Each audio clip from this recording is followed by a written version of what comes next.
This is TLV1.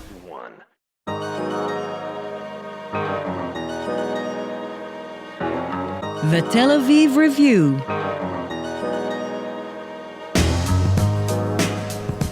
Hello, and welcome to the Tel Aviv Review, a program dedicated to the word, to the thought, and to debate, brought to you by the Van Leer Jerusalem Institute, which promotes humanistic, democratic, and liberal values in the social discourse in Israel.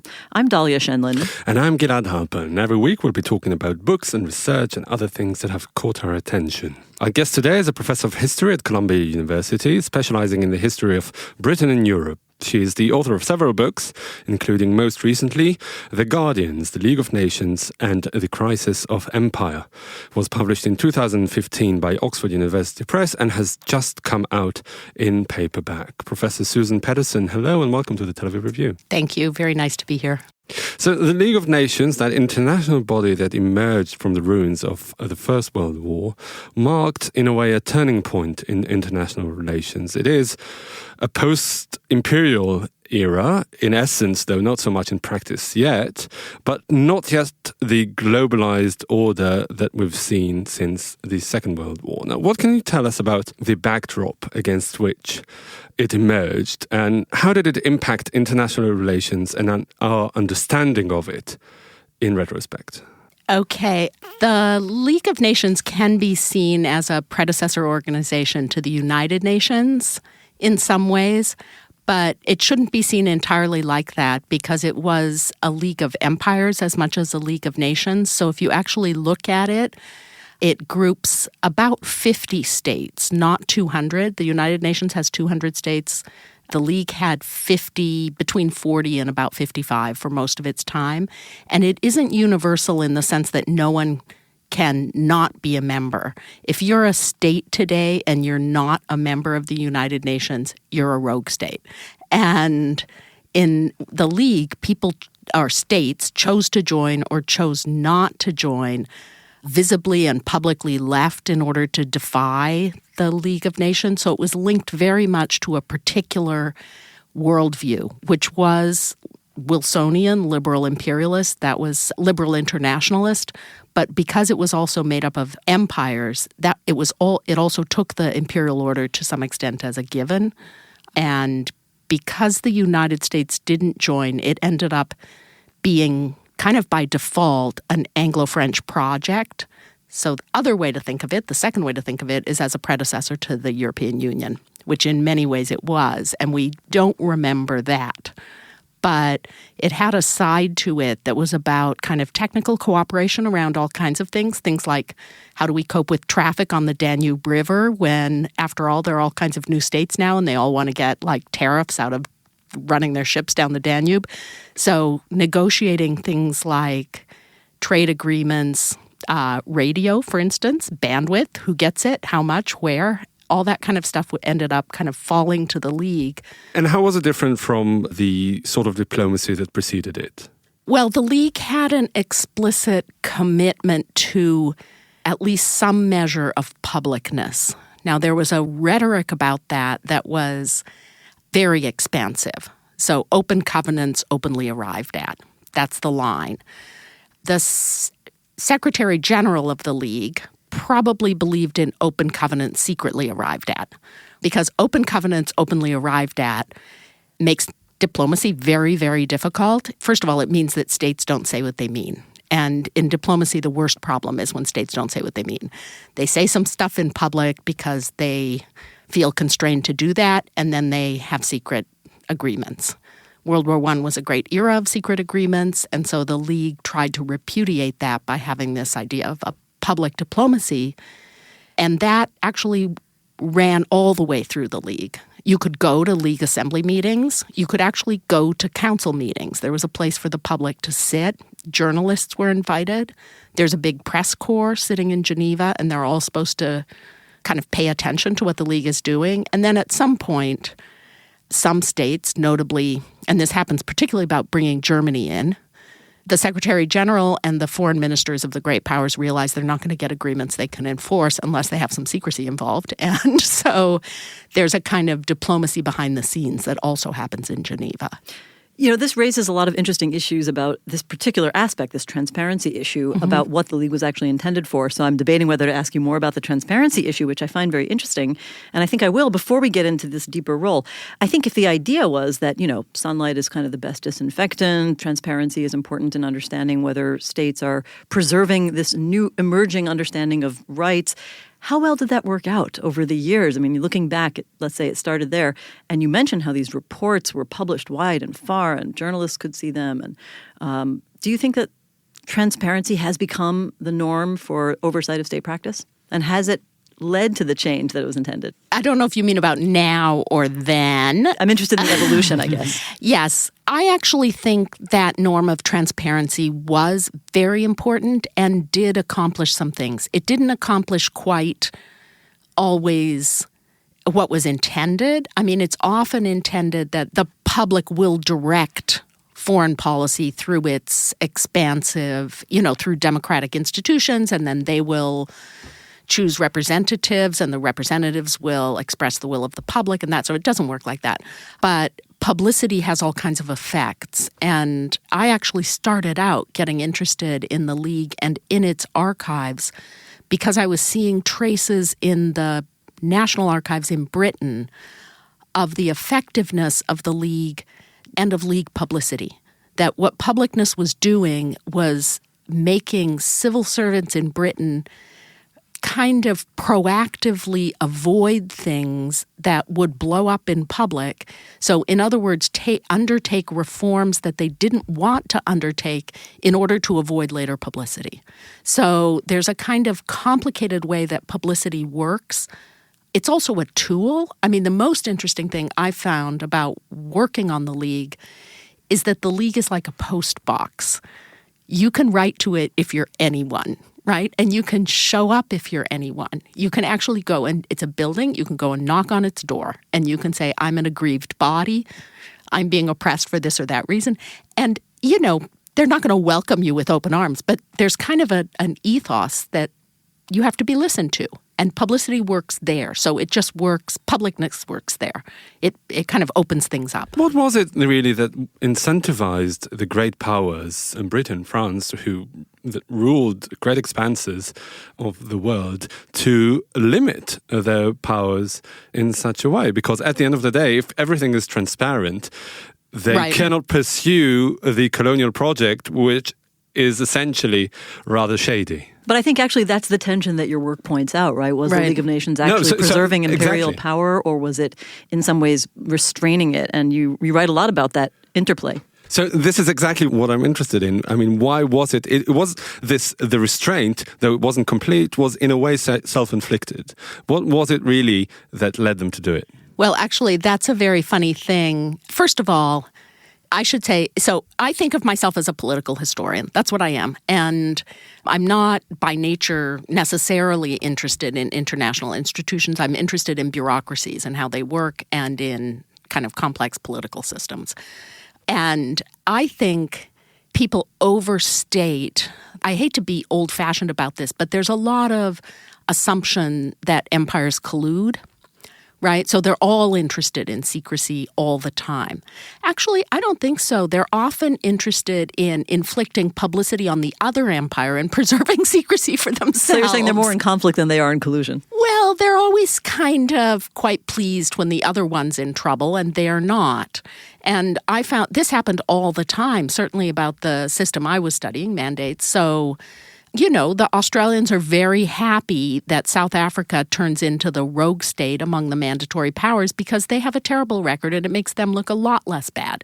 So, and Britain has a norm of using publicity. It's got a publicness aspect that is very, very deeply ingrained that has to do with parliamentary oversight and the nature of the press in Britain. So for Britain to say it is deliberately against publicity would be, I think, very, very hard to do. States put a lot of work into what one historian, I think quite rightly, has called continuous contract, which is the way the press and the public work together in the British case. They feed off each other, they restrain each other, they collude in certain ways. And the League shows some of that side to it. It's also the League's initial kind of behavior and structure was very marked by its founding. So it was set up as an Anglo-American project to some extent to constrain other powers.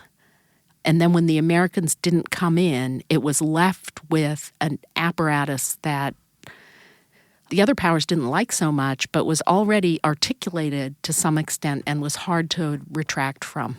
One of the other interesting things you point out about one of the goals of the League of Nations was sort of this means of giving smaller states representation. And there was some attempt at an equalizing measure. To what extent did that actually become a reality? To what extent did those smaller states really have a greater voice in international affairs relative to those imperial powers?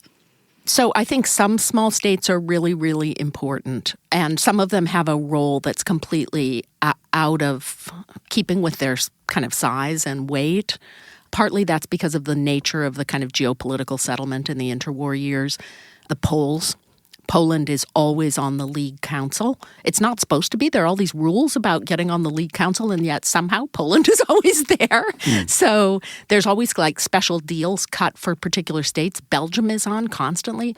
So, and that has to do with the nature of the settlement. And so I think some, but not all small states are equal. And you start getting a dynamic as well that we see today. Take, for instance, the Scandinavians. The Scandinavians are already visible in the interwar years as like reliable internationalists. They're good at bureaucracies. They work naturally in English. You know, all kinds of things that you need in an international organization that is basically set up by the Anglo-Americans. And it does give small states more of a role, but also in particular areas like the kind of humanitarian missions of the League. Those tended to fall to small state. The head of the League of Nations Health Organization is a very, very visionary epidemiologist named Ludwig Reichmann, who gets, by the end, half of the funding of the health organization is coming from the Rockefeller Foundation in New York. So in what way is this a governmental body? It's not. It's him as a charismatic leader of an organization that's kind of linked to the League but funded by American philanthropy, governmental body. It's not. It's him as a charismatic leader of an organization that's kind of linked to the League but funded by American philanthropy. So a body with internationalization of certain issues. But I still want to go back to another example which you analyzed quite well, which is the speech of Haile Selassie during the Italian-Ethiopian crisis, which really puts this tiny country at the center in the way you describe it, of the conscience of the parties to the League of Nations, saying, actually, we are kind of embarrassed by this and we don't like it so much. Yes, I think the Italo-Ethiopian War is a particularly interesting case because it is the case that, in a sense, broke the League, but it also is a case where publicness is followed and League practice is followed. Italy is condemned. We should give a bit of background. It's Italy, yes. Fascist Italy in the 1930s invaded Ethiopia. And yes, Ethiopia is a complicated case already because the French and the British and the Italians all consider themselves as having interests in there. And at different points, one or the other is in favor of the independence of Ethiopia. But Ethiopia is very unusual in that it is one of only two African states, leaving out South Africa, but Black African states that are members of the League of Nations. And Haile Selassie then leads a state that is a full member of the League. And if one League state invades another League state, there are things that are supposed to happen. There's supposed to be a pause. There's supposed to be an investigation. One is declared the aggressor. There's supposed to be sanctions against the aggressor. All of those things were brought in, but it was undermined by what was a very, very evident Anglo-French diplomatic preference for not restraining Italy, particularly French, because the French, after all, are sitting next to Germany, and they desperately want the Italians on board to restrain Germany and prevent an Italo-German alliance. And so that's the backdrop. So diplomacy in the end, or the geopolitics of Europe, kind of trump that global interest in, but nothing is more generative of international politics than the Italo-Ethiopian War. So I'm at Columbia, so we're next door to Harlem. I mean, Harlem is like the center of solidarity campaigns for Ethiopia. And there are solidarity campaigns for Ethiopia coming out of Paris.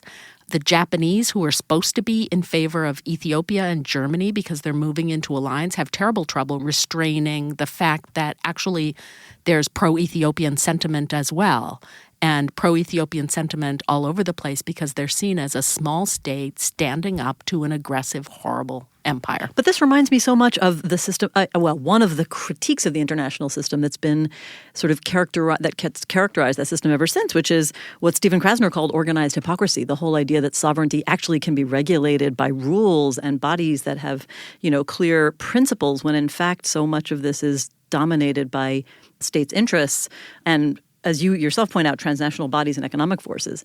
So that's a tricky question, and in some ways I feel like it's hard for me. I can only answer based on cases, partly because Even better. We like cases. A historian. I mean, I do think you can see cases where publicness matters. Okay, and it's easy to say that it doesn't matter if you're a great power. If you're on the receiving end, small differences actually matter quite a lot. So say the fact that, this is kind of obscure and out of the way, but one of the League mandates, and it's one of the most interesting ones, is German-mandated New Guinea, okay? So it's under the rule of the Australians. The Australians have kind of a harsh system there, but League oversight absolutely restrains what they do. There is a kind of process of pulling back on settlement of highland areas that are really indigenous and are being sort of explored by mining companies. A moratorium is put on that because of the violence of the companies. So that kind of action, I think, does happen as a result of oversight and of the publicity that surrounds it. I want to spend a bit more time on the mandate system. Mm-hmm. You said you were a historian interested mainly in bureaucracy, so this is perhaps a question for you. Really, what were the provisions in practice of the mandate system that was introduced by the League of Nations? Mm-hmm. In a way, you can look at it as imperialism by other means, right? It was a way of controlling an overseas territory in a way that is perhaps more indirect and perhaps more legalized than old colonial rule. But how exactly did it differ? And where did the oversight mechanisms come into play here? Right. Okay. So the mandate system, when it was set up, was intended to be basically a sort of shared sovereignty among the imperial powers of particular areas. And there is provided for in the League Covenant a Mandates Commission. The Mandates Commission, when it was first established, was supposed to be basically colonial secretaries of the different imperial powers. That's what they thought they were doing. When the U.S. pulls out, France, in particular, doesn't want anything to do with it. They're hoping the thing will just go away. And so the League ends up taking over the force of setting the thing up, basically because small powers, ordinary people, the kind of internationalist pressure of the period from about 1919 to 1922 is strong enough that the League decides it's got to bring this system into effect, and the British are in favor of that as well, so they'll partner with that. They don't like exactly how the League is imagining it, but it's the Secretariat of the League, so in other words, the bureaucracy of the League more than anything, that kind of imagines how this is going to look like. And what it ends up being, very funnily, it's similar to a lot of other League kinds of bodies. The Mandates Commission is set up, and it's supposed to be a group of experts. Now, what they're thinking of with experts is not somebody who's expert because they live there. It's somebody who's expert because they're a expert, quote unquote, on colonies, which means is they used to govern them. So it tends to be colonial governors, but they're very competitive, right? So the Mandates Commission ends up having a lot of scrutiny. That's important. Mandatory powers send a report every year, and they have to send a person every year. And the Mandates Commission grills them on what they're doing, and then they publish the results. But there are also petitions that come in. Anyone who lives in a mandated territory or anyone who just is a busybody and feels like something's going wrong can send in a petition to the mandates section. Actually, if you live in the territory, you have to send it first to your own government, which is a terrible provision. But those petitions then also go to the League, and the Mandates Commission has to decide what it thinks about it. So that's the oversight system. And of course, this is not an anti-colonial system, not at all.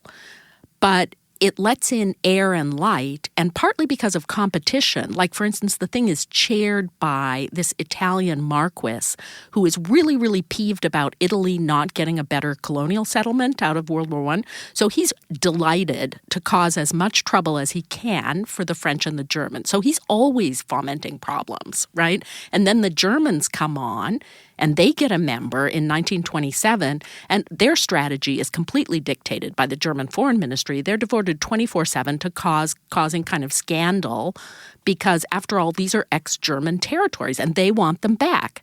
So, they're happy to kind of cause as much difficulty on the Mandates Commission as possible. And the commission becomes quite fractious in that period of German administration. What's interesting is that you say it wasn't intended to be anti-colonial, but you also write about the fact that on some level there was an intention to advance self-governance in the colonies on some level, even if it wasn't explicit in every case. I want to talk about how that plays out in Palestine. We have to discuss it. Here we are. Yes. So you write actually that with the possible exception of Iraq, that there was no other place where the League had greater influence, which I think is interesting because the tension that you describe is whether there was an attempt to advance self-governance for the Arabs, but balancing the promise of Jewish immigration. Can you describe this role a bit more, and why was it unique in this case? Okay, so the mandate system ended up having more influence on Palestine, not because the self-government side there is most advanced or clearest, quite the contrary. It's more that Palestine is the case where Britain internationalizes the process of policy making most completely. Okay, that's something different. Let me explain what I mean. Okay, so what the French are doing in Syria is something they don't actually want to talk about a lot in public, and they're not devoted to going to the League and trying to say, we'd like to be as kind of expansive. We'd like to provide you with tons of information and explain what we're doing and on and on and on. Britain, for complicated reasons, both in almost all of its mandated territories, adopts a strategy of full publicity, as much information as possible. Partly that's an old British administrative strategy. There's actually places where it's stated completely clearly we should publish everything because the relevant thing is on page 46, footnote F, and no one will notice, right? So the more information there is, the better. But because particularly the Palestine Mandate, because it incorporates both this provision that nothing should be done that harms the civil and religious, it doesn't say explicitly political, civil and religious rights of the non-Jewish community, it doesn't say native community, it says non-Jewish community, that is combined with a pledge that is in the preamble to the mandate, which is very important, that incorporates the Balfour Declaration in full, right? So the question is this a reconcilable objective? Can this be done? Can these two obligations, is one prior to the other? Are they dual obligations? All of this just generates huge amounts of discussion. Britain, when it takes on the mandate, feels it's very important that the whole of the League, and particularly, actually Britain feels, particularly other great powers, understand that it is making this commitment, and that commitment, those provisions are reconcilable. And so that is kind of written in as what is going on here, and there has to be a lot of kind of backdrop to it. And then you get into the kind of complicated fallout of that decision, essentially open up Geneva as an arena for oversight of what's going on in Palestine. So yeah, you're right, very interestingly, that actually Britain insisted that the Balfour Declaration would be incorporated into the mandate against the will of the other powers, the other members of the League of Nations. And my question to you is, did this in a way promotes some kind of internationalization of the Palestine question and the Jewish question and Zionism? Did it become an issue that was debated in Geneva and among the other powers, even though it was predominantly a British issue? Yes, absolutely. I mean, things are different at different moments. It's very hard to generalize, but timing and the timeline of the interwar is very, very important. So France, it tends to be kind of diplomatically, when the Palestine Mandate is initially agreed, both France and Italy, they aren't opposed. They defer. They think it's stupid. They think Britain is signing up for long-term trouble. But Wait, which part of it do they think was stupid exactly? They think that writing the Balfour Declaration in is stupid. Because they think those two things are reconcilable? Yes, that's overlaid for France by the fact that France also thinks Britain's signing on to self-determination, which happens partly because the British think of self-determination as what they do anyway, right? They have a preference. They think what they do is self-determination. No one else thinks that, but that's what they think, okay? They think that finding, quote-unquote, native rulers, allying with them and working through them is self-determination. They don't think they're creating independent states. They think they're creating a whole global empire that is a composite empire of many different parts. So in other words, they're moving towards, quote-unquote, self-determination in Egypt. They're moving towards, quote-unquote, self-determination in Iraq. They put Faisal on the throne of Iraq. That's self-determination. And in fact, Britain writes to the League saying, we don't think it was such a great idea to have a mandate for Iraq. We would much prefer to just enter into a treaty arrangement with Faisal. We will continue to do his diplomacy for him, but he'll run his country. That's a model, right? And that's what they think they're doing. And they're driving the French completely crazy because that is not what France wants to do in Syria, right? They very quickly move to a divide and rule. We're going to set up 5 separate states or something like that, right? And everything will be under French rule. And it's very nervous-making. So France is as opposed to the idea that there's any kind of self-determination involved. But everyone who looks at the Palestine Mandate, so legal authorities tend to think self-determination can't work in this setting, not if there's also a pledge to promote Jewish immigration and close settlement by Jews on the land. That's you have an obvious kind of, it defers the question of self-determination into some more remote future. And that's kind of where Britain left it in terms of policy, I think. Well, it's very interesting that around the attitude of the Commission itself and the attempt to implement the Balfour Declaration, you have this moment that I think is so emblematic of some of the discourse we have today, where you describe that Chaim Weizmann reads a report the Commission has written. They haven't publicized it yet, but it's very critical of the problems of Jewish immigration and reconciling that with this goal. And he writes to the other Zionist leaders, I'm quoting you, saying, "We have neglected Geneva while the Arabs have been hard at work." And this is something that seems to characterize exactly how the leaders of this region look at it. Like, these UN bodies are just all passive, putty, sort of receptive to our lobbying or the Arab lobbying. It's all a matter of our propaganda efforts, their propaganda efforts, or lobbying efforts. Do you think that characterizes the views? Well, I mean, is this unique to the Israeli-Palestinian problem, that they see the international bodies as something they can just sort of pressure and manipulate? Certainly, all different kinds of organizations and lobbies tried to do that with the Mandates Commission. I would say it's quite wrong to think that it's a vacant space and that people can do what they like in it. It's not.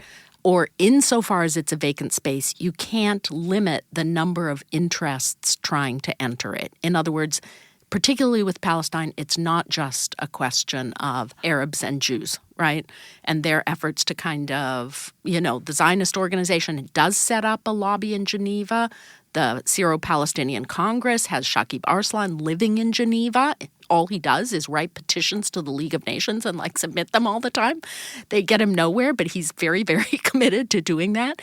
But in some ways, I mean, when they think that way, they leave out that Palestine is also of transcendent importance to all kinds of European states, okay? And that is also really important. Now, it becomes obviously more important in the 30s. And what happens, given pressure, given the rise of Nazism, and given the fact that, the East European states are also frankly trying to kind of export as many Jews as possible, that creates also a kind of feeling that it is crucial to keep Palestine open. And so that feeling also comes in and affects, and that's interesting because that's the point where British policy is actually shifting quite radically in that the British are trying to limit. When we look at, today in the public discourse, when we look at the League of Nations, especially as opposed to the United Nations, people look at it as a complete and utter failure, a failed experiment in international relations. And what you're saying and what you're writing is that it's not a fair characterization. Is it because preventing the rise of fascism or preventing another world war that was in many ways even more bloodier and more severe than the previous one that it emerged from? Is it because it wasn't really their goal in the first place? Or even if it was, the international arena was so unmanageable in the wake of the 1929 Wall Street crash and the global recession that followed that, regardless of whether the League of Nations existed or not, we were going to disaster? When one is asked a question like that, you have to kind of break it down into a gazillion little pieces. I wouldn't want to say that, the League of Nations was not a failure. It's just such an odd way of posing the question. It's like saying, is the U.S. Congress a failure? Right? Yes, to some extent, lots of times. Your president would say so. Yes, well, but it's an institution. When it's set up, people assume that it's lasting. In other words, it's a kind of, it does some things and it can do some things and it can't do others. But the League is only as powerful as the commitments of the states that are members of the League, right? It does turn into a situation where there's a period where foreign ministries and states decide that they are going to run their diplomacy through Geneva, okay? They stop doing that. And in part, it's true that there is something about the publicity apparatus that also makes it harder for them to do that, but it ends up being still worse for them to give up on that. So you can't see the work of the League apart from the kind of relations between the League and a geopolitical order of which it is the product, right? What you're saying is geopolitics failed in the interwar years. Yep, sure did. Yeah. Right? We failed in the other ways. I have to say that it's true that as kids, we are often taught, well, the League of Nations was this experiment that failed. But reading your analysis, I actually think that I've changed my view because you point out a number of processes that I still see as being essentially very integral to international relations today, starting with the role of transparency and publicity, the limits, including unwitting limits placed on imperial power, and the incorporation of a rights discourse. All of that, we think of those as post-World War II elements, but you're actually analyzing and showing how they came into play during the League of Nations. Yeah, I think there are a few other things that are also critical, like the UN has a secretariat. That means it's got an international civil service that has to take a loyalty oath to the League of Nations. That doesn't mean it's not riddled with spies and self-servers anyway. And people, and states do try and kind of infiltrate it and pursue their own interests. But the core of the secretariat was really astonishingly competent and committed to the organization. And that kept it going, even in hard times, right? And it's committed to an idea of expertise. It's got all these bodies. We're always hearing about experts being dumped on left and center. Well, frankly, I want the health experts of the League running things, not politicians running health policy. And so that becomes part, and there is this commitment to what we would today call NGOs. In other words, there's a right of, and that's thanks to Rachel Crowdy, who was the only woman who headed a section at the League. She was the head of the social section. And she kind of realized that if you have bodies that are supposed to deal with child welfare or, say, traffic in women, and all they have are representatives from governments, they will do precisely nothing. And so she got this agreement to have specific large representative international bodies have the right to sit on those committees. So in other words, women's organizations, anti-trafficking organizations had direct representation on League committees. And they just ran rings around the government representatives because they actually knew the issue. So we see some of the roots of things that are actually good in today's international system. That's Susan Pedersen. She's a professor at Columbia University talking about her 2015 book, The Guardians, The League of Nations and the Crisis of Empire. Thank you for being on the show. You're quite welcome. welcome. And also big thanks to Gizem Ozdemir, our sound engineer, to Itai Shalem, our producer, and to the Van Leer Institute for the generous support. If you like this podcast, there are many more where it came from. Just go to www.tlv1.fm/podcasts and take your pick. Also, check out our archive. There are more than 300 interviews to keep you busy and entertained. Also, like us on Facebook. Our page is called The Tel Aviv Review Ideas from Israel. And follow me and Dalia on Twitter. Join us again next week for another edition of the Tel Aviv Review. And until then, goodbye.